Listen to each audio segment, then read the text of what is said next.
Hi, everybody, and welcome to my obligation.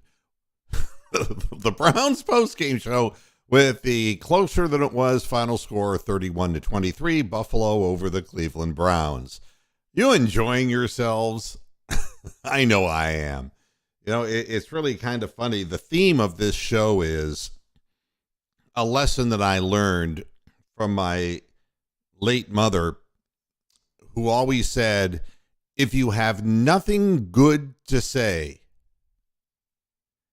then say all the bad things. That's what we gather here for. There's nothing good to say, so I'm going to say all the bad things. No, I'm not going to, in any great depth, do this because it really was a boring game. You knew they weren't going to win, and I can make a few salient points, and I can just get the hell out of here because I want to take a shower and I want to watch the Cavaliers. I want to eat my dinner. I want to have a fucking life. All right. We have people in rare form in the chat room. There are a number of these. The comments here are really worth it. You know.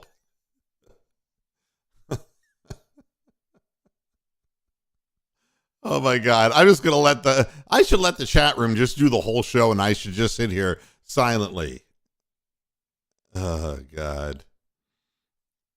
That's what I'm going to do. I'm just going to, hi Bronk. I'm just going to let the people in the chat room take over, you know. This game couldn't have been any more predictable. It could have been. Yeah, well, I mean, again, today's theme is if you have nothing good to say, then say all the bad things. Okay, that's the theme of today's program. And so far, everybody in the chat room is really doing a great job. All right, Jim Eagle, you get your moment in the spotlight. I'm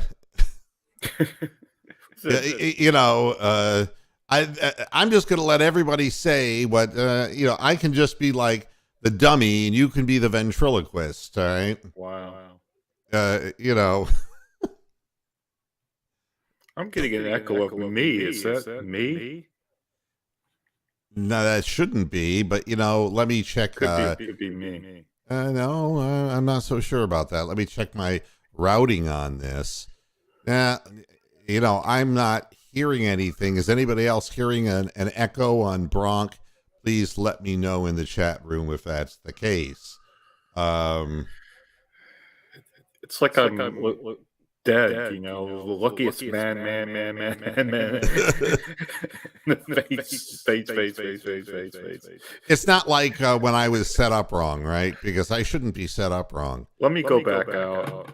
Yeah. I don't know what's going on. Neither do I.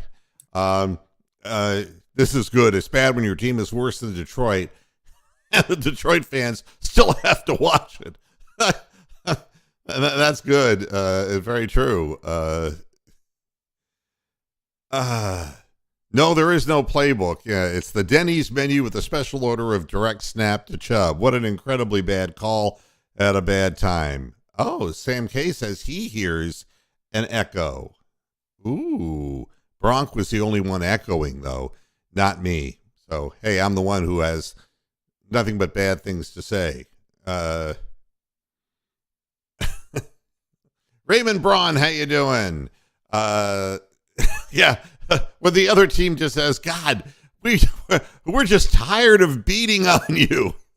That's when we score. Yeah, you gotta love it. Oh, God. Sorry about the echo, but Bronk is trying to find out what's going on with him. Almost. I love the almost in this. Almost mathematically eliminated. They're eliminated. They're done.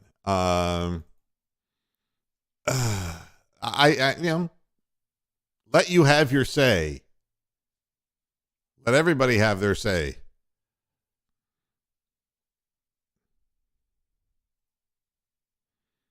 Well, I mean, Froholt,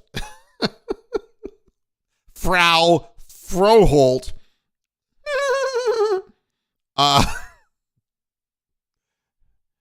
he was snapping the ball off his thigh. He was, and don't you feel so much better about Cade York now? We'll try this again. Bronk? Boo. You hear an echo now? Very slight. I don't know. I think it's my setup here. I don't know. Yeah. And just in the chat room, let us know what you're hearing, because I don't hear any echo on Bronk, and that's really kind of a strange thing. And yeah. The Browns were in the Lions dressing room, so they ended up in a familiar place. The Lions today, man. Yeah, that is just great. Oh my God. Yeah, and again, Daniel, I tweeted the same thing. The third string center is in the game, and you call 2 quarterback sneaks in a row. Oh my God! Rushing the play again. Yeah. I mean, the whole thing is, yeah. It's painful. Don't you love the one guy? Don't you love the one guy who's trying to hold the fort down with positivity? It's like, if you have nothing to say bad things. This is all about, Well, you gotta like our garbage time TD here. That is awesome. Still hearing the echo there saying, Bronk, I don't know what the deal is, but the only thing I can think of, and hold on, let me see if this makes any difference. Hold on. Yeah, one Bronk's enough. When you have infinite Bronks, wait. Count to 10. 1, 2, 3, 4, 8, 7, 9, 10, 12, 13. I walked Kibble. I don't hear anything now. So he's echoing again. Bronk in a cave. No echo, they're saying. I walked Kibble. Can you hear me okay, everybody in the chat room? I can hear you. Yeah. Oh, so it was you. I thought it was me because of this microphone. Okay, the issue fixed. I don't know exactly what I did, but I don't know what it was. I only got one browser window open, so I know it's not the old dreaded double browser 5 instances of YouTube. Lenny the Cow wants to bring back the annexation of Puerto Rico play from the Little Giants. That's right there too. Right there. Right there. Oh, this is really unbelievable. I got a question for everyone in the chat room and everywhere. If you're in Buffalo, is it quicker to get to Detroit going across Canada or going through Ohio to get to Detroit? Because I don't know. If you're in Buffalo, you could drive across a frozen lake. You could probably walk across Lake Erie and get there. Yeah. Oh my God! It's probably better to go across Canada. That way you don't have to drive through Ohio. Oh, yeah, we're awesome. Yeah, 2 quarterback sneaks in a row and 1 Wildcat with Chubb. Well, we had so many options on that Wildcat play. Yeah, it's like, God Almighty. I was like half expecting Chubb to try to throw a pass on that one and have it get tipped up in the air and get taken back for 6. I want to bring Corky back from Life Goes On. But no, the times aren't right for that. Yeah, that's so incorrect. Yeah, I know. But still, I mean, you know what I call it? I'm going to come up with my own one. 4th down syndrome. 4th down syndrome. That's where you have too many men on the field. Oh my God. So I can be incorrect without doing all the sound effects that go with it. All right. So that's 4th down syndrome. That's what that's what Kevin Stefanski suffers from. We are special. Oh, and David Talevsky says, just saw Miles was sitting by himself on the bench while the rest of the team was at midfield during the end of the game. Well, I mean, what's there to say? I don't even see him in the game at the end of the game, anywhere toward the end of the game. And it was in a dome, so I don't want to hear excuses about heat. Yeah, exactly. So so I've given the viewers lots of opportunities. I think we need to hear from all the characters today, like John Madden and Peter Alice and No, Howard you know what I Cosell. need to do? You're gonna go. You're I need gonna to leave. No, leave. You need to leave. I want a baby Ruth. No, I really don't know. I have to admit, I was wrong. I thought the Bills were going to get 6 touchdowns in the second half. They ended up getting 6 field goals. So if you add on the difference between the field goals and the touchdowns, then it would have been like 56-10, which is what I predicted. So this is crazy. We suck so badly. All right, I want to give you one salient statistic. Salient SAT word. Yes, and I think that it's important because you get a sense of it, but when you hear the numbers, I mean, the Miami game that got away from us, it was 35 minutes between Cleveland scores, right? Yeah, exactly, right? It was 32 in this game. Yeah. So exactly. This is not a fluke situation. This is just a bad football team with bad players who have bad attitudes, and a head coach who can't corral and control them, a defensive coordinator who can't control and corral them, and they're lacking in skills and talent. Yeah. And it's over for this group of players. They're never going to be able to come back from this, and a lot of fans will never come back to watch this. I mean, that's kind of what it comes down to. They gave up, 187 yards. Is that what it was on the ground? Like I mean, how many times has some running back on the opposing team had a career game this year? Like they say that every week, like Joe Blogg had a career rushing game. I'm sorry, 171 yards. I mean, 171 yards, the Buffalo Bills. Yeah. I mean, and we had 80 yards. And again, when you go 32 minutes without scoring, that's what happens. But we found ways, fumbling the ball away, trying to sneak the ball twice with a third-string center, and all kinds of ways of eating up clock. And then the same thing happened. And, I don't want to hear about the defensive concept or anything like that. Yeah. Joe Woods, he can go away. I don't want to see him anymore. But the players aren't trying.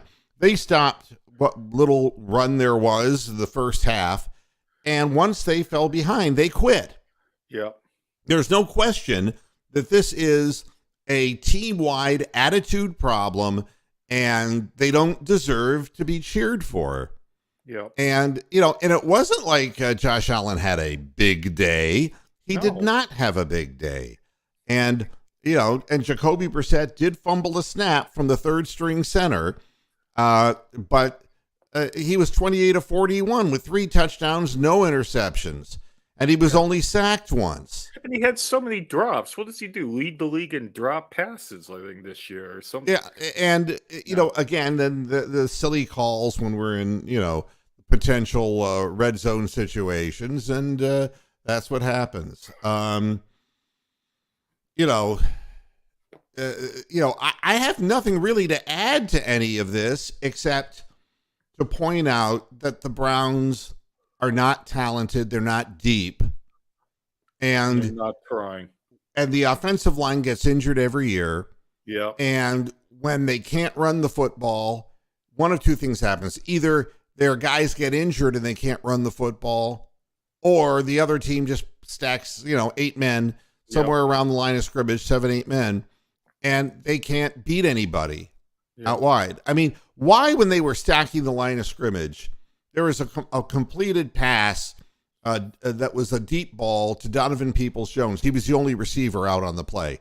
But you tell me how, when you see somebody lining up like that at the line of scrimmage, there was one play that stands out in my memory, and it was when it looked like the quarterback was changing the play. It looked like Brissett just, because he started took a step back, started shouting at everybody, kind of realigning everyone. Meanwhile, Buffalo is standing still at the line of scrimmage with 8 men, and they just run to the left for a 2-yard loss. And it's like, what is the point here? I know. I mean, it really is an unfortunate thing, but it is something that Cleveland fans have to accept, and that's that the team is not good, and they drafted horribly. And the history of the Browns draft continues to be horrible, that everything that has the choices that the front office made in the draft were disastrous bad decisions. The decision to draft Baker Mayfield instead of Josh Allen was a wicked mistake, it turns out. Yeah, I mean, to be fair, a lot of people didn't realize that Josh Allen would be the best quarterback out of that bunch. They knew he had arm talent, but the accuracy wasn't there. And in the college, he didn't play big-time college football out in Wyoming. But what we do know is that for all the flack that Baker Mayfield took, Baker Mayfield was just one more sub-mediocre bozo player that was drafted by the Cleveland Browns. And he fit in perfectly in our mediocre bozo organization. Yeah. I mean, Kevin Stefanski is the ultimate color by numbers guy. If you were old enough to remember, if you had no idea, they had numbers that it told you exactly what colors to color with your crayons or your paint. In those little, it was called paint by numbers. Yeah. And that's what Kevin Stefanski is. It's like an offense for dummies book. Yeah. And once teams see it, they're going to eat it alive, because it's only predicated on being able to run the ball first. And if you take that away from them, they never draft wide receivers or have talent at the wide receiver position.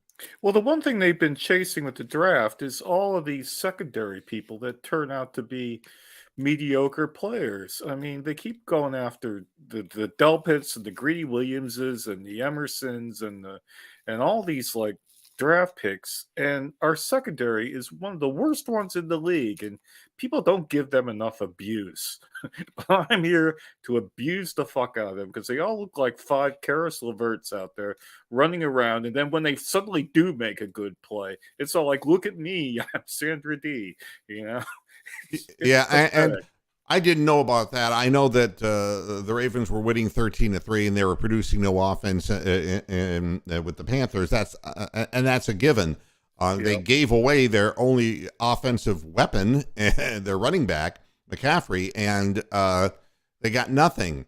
And Baker Mayfield is just, but you're going to see the same thing when Deshaun Watson goes back to pass, and he has to sit there and try to wait for David Bell to get downfield, try to wait for Harrison Bryant to get down the field, and wonder why. I mean, Anthony Schwartz looks like a spinning top.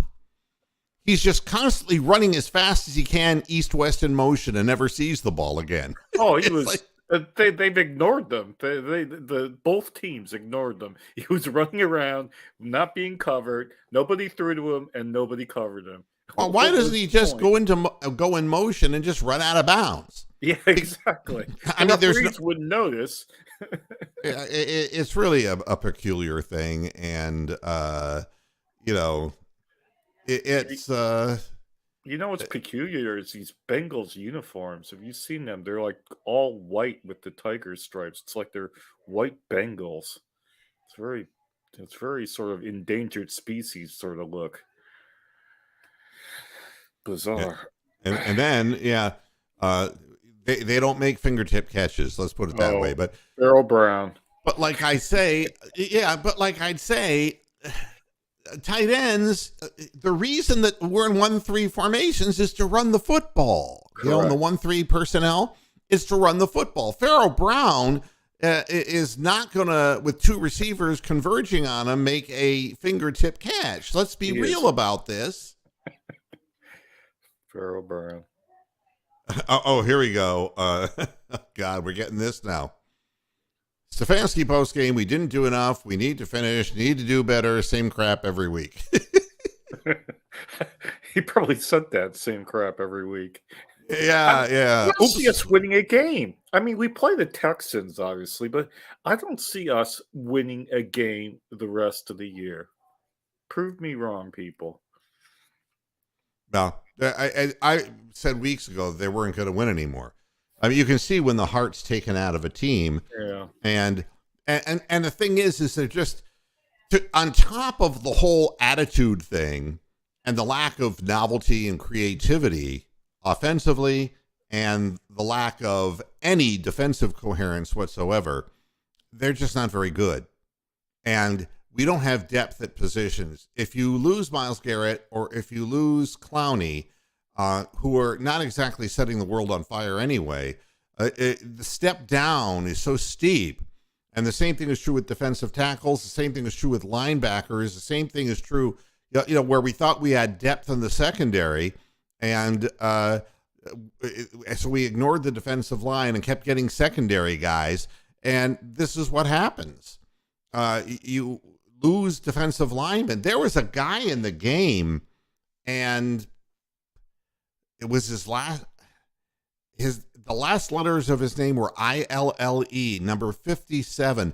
Does anybody know who this is? I mean, and this wasn't in the fourth quarter at the end. This was in the third period. He was on the field, and it's like, who got hurt, A, and B, this guy must be a practice squad player because I'd never even seen his name before. Tilly, or it was ILLE, I believe, were the last letters of his name. Somebody can look it up. I never heard of him before. But you're putting people on the field who don't know what they're doing. And a team like, if you're going to be a running team, you're going to be in a lot of close games. You have to have depth. I'll tell you, it's like if you're the Cleveland Guardians and you don't have big boppers to hit home runs, you better have good starting pitching and good back end relief help.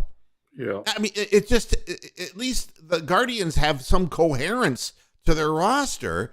There is no coherence here whatsoever. And it's like we have no wide receivers, and to boot, we have no defensive front backups. We have no help, no veteran presences, nothing to help. I found him. You mean Ben Stilley or Ben Still, defensive tackle? Yes, right. 90. I still hate you. Da, da, da, da, da. And Still. no, I have no idea who he is. I have no idea either. I thought it was Ben Stiller. They just Stiller, put him in, from a movie. Yeah. I have no idea. All right, Mark, they picked up a defensive tackle from the Miami practice squad. Isn't that great? Team kicks your ass. You immediately think that it's a magic thing. We're gonna get a player off their roster. No, you're not gonna get anybody off the roster. You're not gonna get anybody anywhere. Gary Barnridge. Barnage. It's not Barn Ridge. It's Barnage. Yeah, it could be. Gary Barnage was slow as a moving van, but he at least got to where he was supposed to go to with the flag, for the sticks. Harrison Bryant, I mean, what can I tell you? We had no ability to run the football today, and the game was over from the time it started. Yeah, it was, absolutely. I mean, they took out Chubb the whole game. They had somebody watching him, and that's what you do, and that's what every other team that we're going to play is going to do. We're going to be lucky to get 20 points in any of the next upcoming games. I'll do it for you. I'll Seinfeld it for you, Mark. Who are these people? Okay, yeah. Okay. I haven't. Or I can go Anchorman. Anchorman would be loud noises. You'd have to watch Anchorman to understand. The Weatherman What was the So, weatherman's name on oh Anchorman? God, now you're gonna make me want to look that up. I Oh can't remember. man, come on! I can't believe I'm getting old if I can't remember that.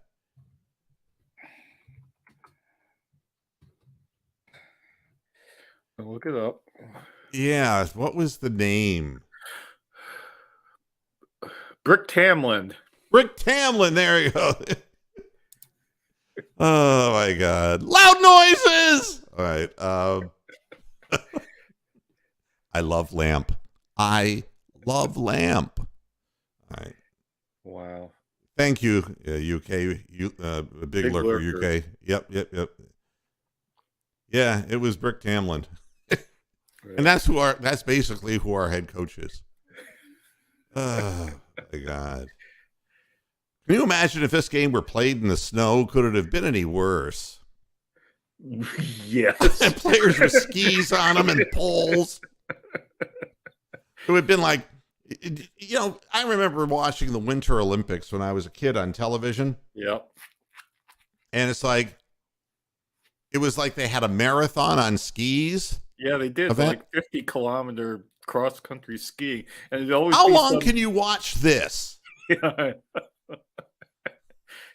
Feel like some Norwegian would win it.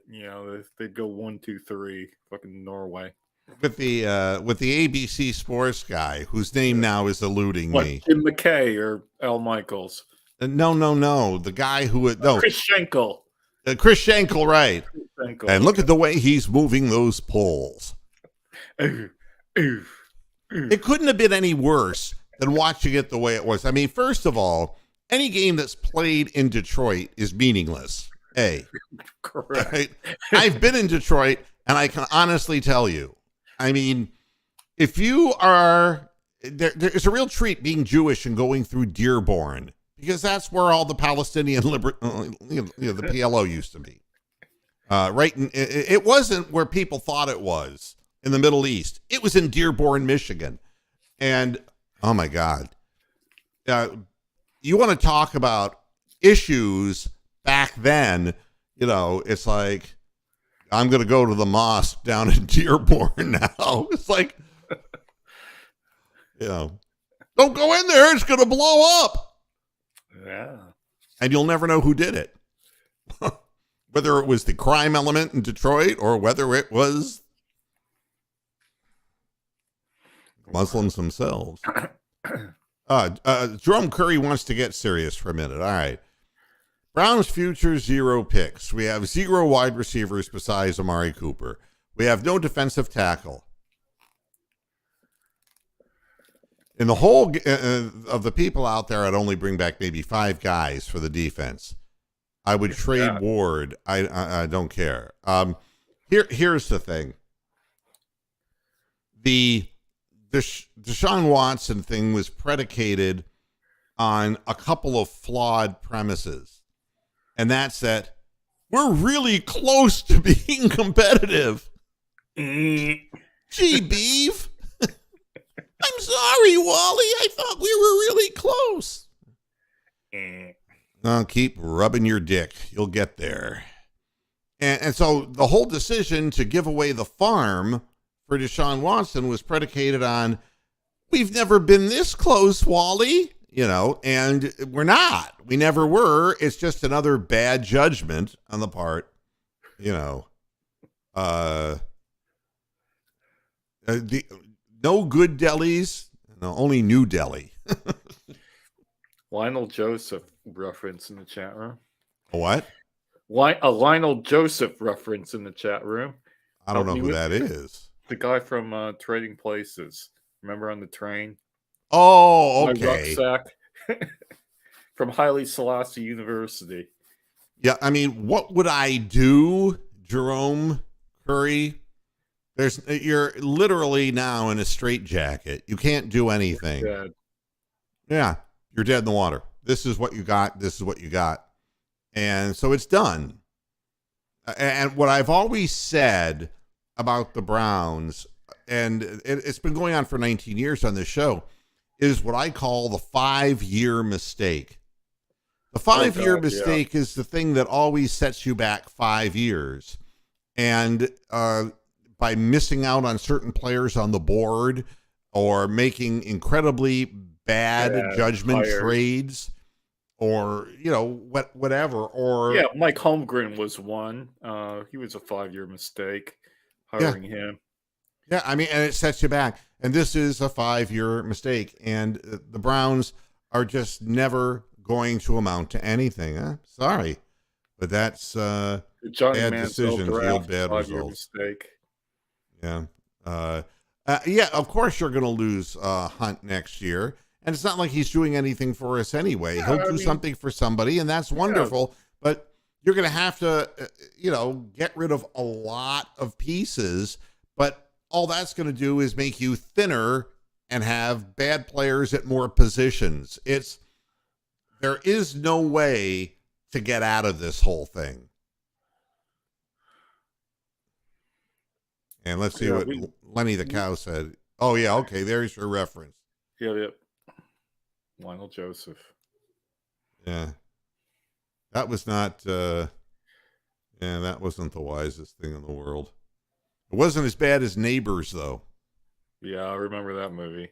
Oy, that was bad. You know something?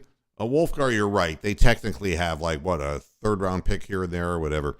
But they don't draft first and second rounders, let alone third. I mean, take a look at who they've chosen third, fourth, fifth round. They never hit on anybody. They never hit on anyone. And you're not going to get anything good. And Jerome Curry is saying that Andrew Berry ignored the elephant in the room. It's drafting the secondary, and they've all been sucky. Yep. Yeah, and these are the things that are the 5-year mistakes, because it takes a long time to build a good football team. And take a look at the LA Rams. It doesn't take very long for it to fall apart. The thing about it's really difficult to do what the Ravens do and remain competitive year in, year out. It's difficult to do. You got to have a really good front office that shuffles its pieces, knows who to make the long-term offer to, and who to let go. All right. Yeah. And that's a skill, a talent that Andrew Berry obviously doesn't have. And that is the problem when you are always behind the 8 ball. So now you'll have your quarterback. That's fine. But now for 3 years or whatever, you have no meaningful draft picks. So, And who's going to want to be a free agent to come here? Well, I mean, that's just it. I mean, I'm really stunned that they didn't even try to bring in any wide receivers who were vets, who didn't even, I wonder if it weren't Brissett, if it was Deshaun Watson, if they would have tried to sign some kind of veteran receiver. I really don't know. But this is the other thing that happens, Coach Wilson, is that, Podesta, they can buy anybody out of contracts. And that's what Browns ownership has done for years, is paying multiple people who were not represented because they were bad hires. They fire them and have to pay them. And then they have to pay another person. It's really an ugly situation. And, on the end of the day, it's our money as fans. I mean, I pay for NFL League Pass. There's tens of thousands of people that got season tickets and paid money. It may be Jimmy Haslam's money to an extent, but it's also our money too.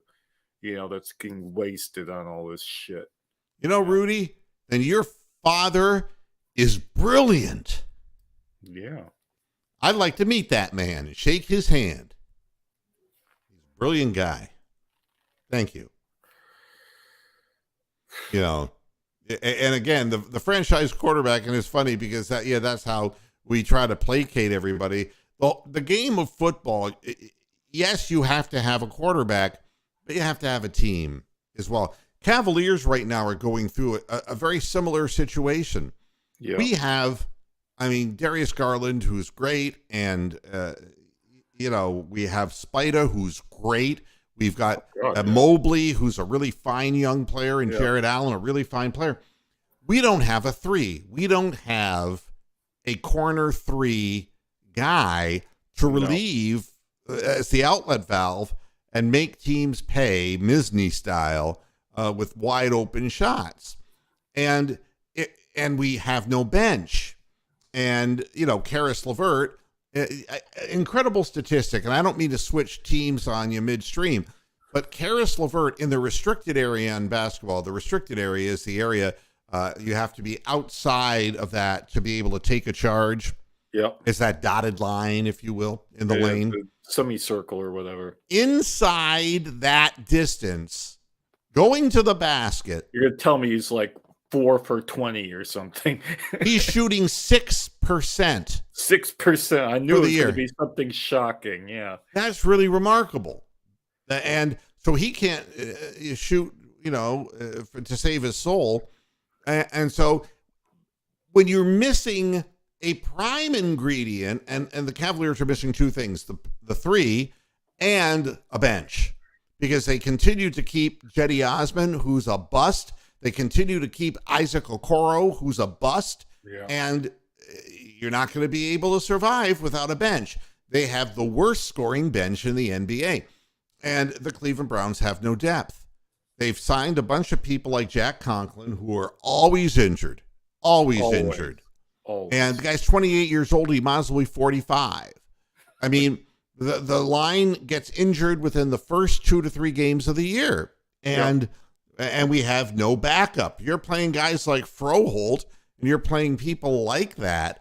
And Pokic was a guy who was a backup. He wasn't even supposed to be the starter. Correct. And you saw how it went to hell. First play of the game, he's down. And after that, man, there was no chance of running the football. There was no chance. There wasn't at all. So, this is all kind of,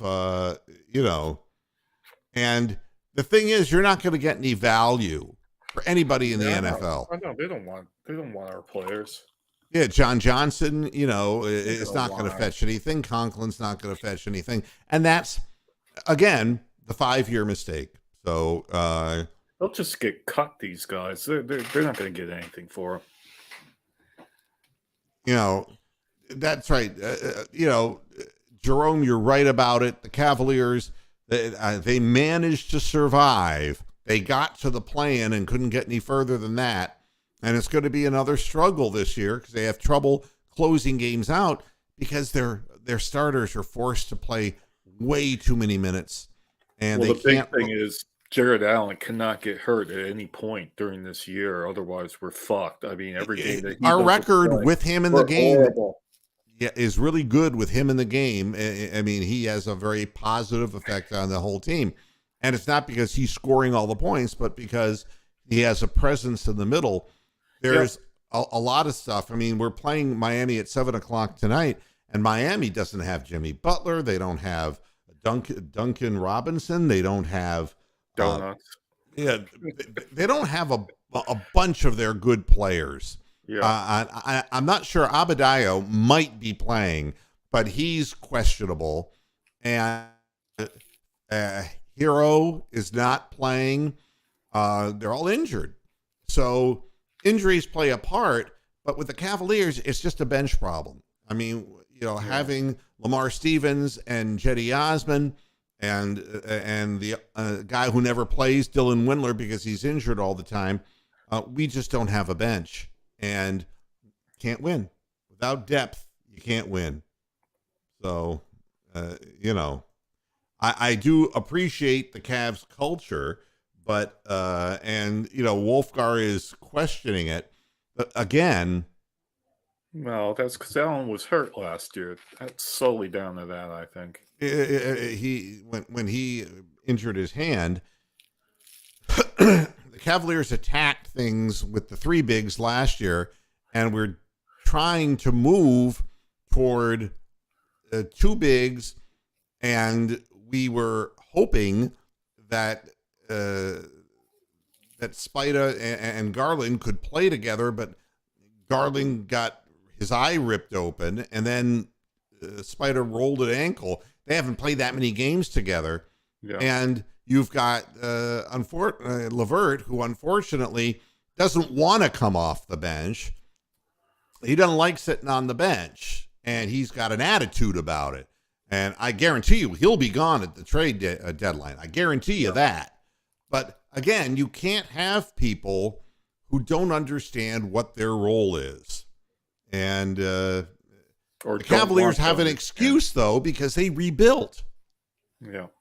I mean, we got all these young guys, and they're very young, and they don't know how to close out games. And hopefully, Donovan Mitchell will help with that.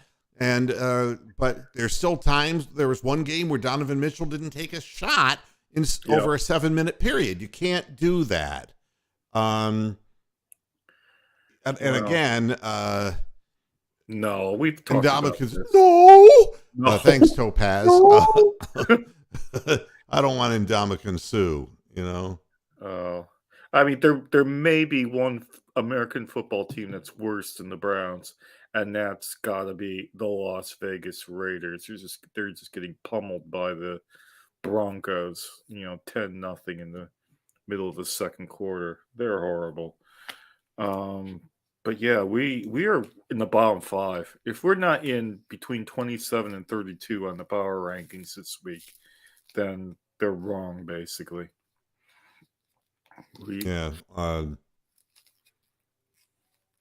And I agree with Jerome. We analyze this on a regular weekday Moohead radio show that nobody should expect Isaac Okoro to be a good player, because at 14, if you take a look at people who were drafted above him, it was a bum draft. It was a really bad draft, and that can happen. And we have drafted brilliantly. Darius has outperformed where he was drafted.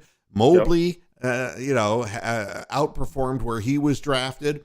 So you got you got the value out of Colin Sexton, who, interestingly enough, during this great run, 12-6 now, are the Utah Jazz, he's playing less and less minutes. Yeah. And it's Lauri Markkanen who's made his mark on Utah. And he just might be a better West Coast type offense player. That's, but you got to give up something to get something. And we gave up Sexton, we gave up Markkanen, but we've got Donovan Mitchell, who's a superb talent. So there's a method in the madness for what's going on with the Cavaliers. There is no method, unfortunately, with the Cleveland Browns. And so there you have it. I'm done. I'm finished. I want to say this. I'll be back on Monday, and then I'll be back on Friday. But this is going to be Thanksgiving week. And I always end my broadcast, and I'll do it again tomorrow, saying that this time of the year, just remember the things that you have. Look around the world. Look around at some of the people you know. And if you've got your health, if you've got your family, if you have loved ones, this is, you should always be thankful for it, but let it really register this time of the year, because that's what really Thanksgiving is all about. Everybody, thanks a lot for tuning in to Moohead Radio. I do, and the post-game show, I really appreciate the support. You have no idea that doing this sometimes can be aggravating, but it's fun too. And you guys really help make it fun. So thanks, everybody, and I'll see you again tomorrow, 6 p.m. Eastern Standard Time. Until then, hasta la vista, Pasture Heads. Bye-bye. Boo, boo.